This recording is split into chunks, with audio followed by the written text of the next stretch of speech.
Hello students, welcome to Solvaya Knowledge. இன்றைக்கி நம்ம பார்க்க போகிறது 12th ஸ்டாண்டர்ட் மேக்ஸில் எக்ஸைஸ் 6.3ல் 5th சம் ஏபிசி அப்படிங்கிறதுக்கு வேல்யூ கொடுத்து இதை நம்மளை கண்டுபிடிக்க சொல்லியிருக்காங்க.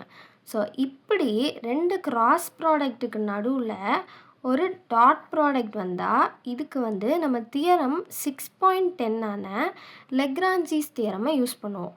ஸோ இந்த தியரம் படி இதோட வேல்யூ என்னவாக இருக்கும்னா ஃபர்ஸ்ட் இதுக்கும் டாட் ப்ராடக்ட் எடுக்கணும். அதாவது ஏ டாட் ஏ தென் ஃபர்ஸ்ட்டுக்கும் செகண்டுக்கும் எடுக்கணும். லைக் ஃபர்ஸ்ட்லேருந்து ஃபர்ஸ்ட் தென் ஃபர்ஸ்ட்லேருந்து செகண்ட் ஏ டாட் சி, அப்புறம் செகண்ட்லேருந்து ஃபர்ஸ்ட்க்கும் செகண்ட்லேருந்து செகண்டுக்கும் எடுக்கணும். B dot A B dot C. So இந்த டிட்டர்மினன்ட் வேல்யூ கண்டுபிடிச்சோன்னா நம்மளுக்கு இதோட வேல்யூ ஈஸியாக கிடச்சிரும்.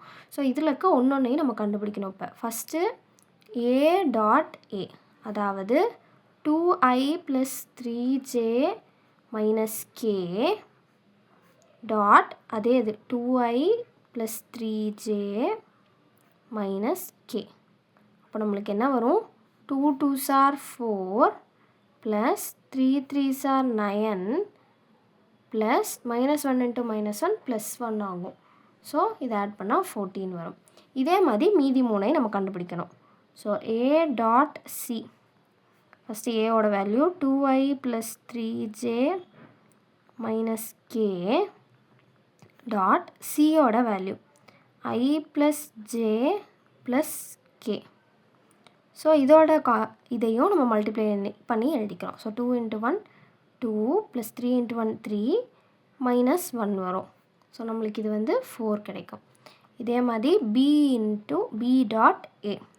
ஸோ ஃபஸ்ட்டு பியோட value -i + 2j - 4k dot ஏவோட வேல்யூ 2i + 3j - k.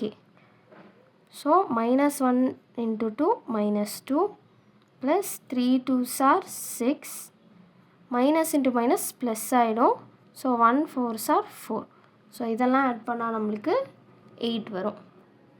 அடுத்து பி டாட் சி, அதாவது அதே பியோட வேல்யூ டாட் சி. சியோட வேல்யூ என்ன? i j k. அப்போ இதை மல்டிப்ளை பண்ணால் நம்மளுக்கு -1 + 2 -4 வரும். So that is equal to -3. So நம்மளுக்கு இதோட வேல்யூ என்ன? a × b dot a × c. இதோட வேல்யூ என்ன? Determinant of a dot a, அதோட வேல்யூ 14, அப்புறம் a dot c 4, b dot a 8, b dot c -3.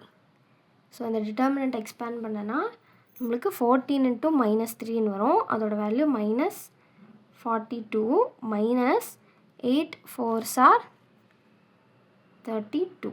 So இதோட வேல்யூ -74.